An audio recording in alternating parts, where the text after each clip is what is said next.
Inilah sosok Cynthia Harnum Mahesa, wanita yang dianiaya mantan pacarnya yang polisi di Bandung. Sebelumnya, kondisi Cynthia yang bersimbah darah usai dianiaya mantan pacarnya viral di sosial media.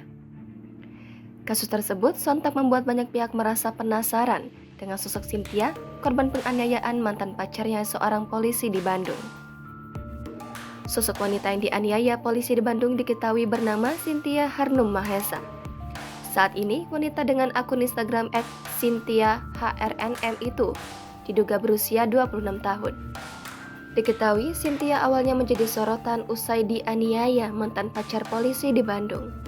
Hingga akhirnya terungkap jika sebelumnya Cynthia berkenalan dengan orang ini pada 2016 hingga 2017, kemudian berpacaran selama 3 tahun. Selama berpacaran dengan oknum polisi tersebut, Cynthia mengaku memang pernah mendapatkan kekerasan. Namun, akhirnya ia memutuskan hubungan dengan sang kekasih polisi. Berdasarkan informasi dari rekan korban di unggahan Instagram story @arindanuraini, kejadian ini berawal dari korban dan pelaku janjian untuk bertemu di sebuah tempat di kota Bandung.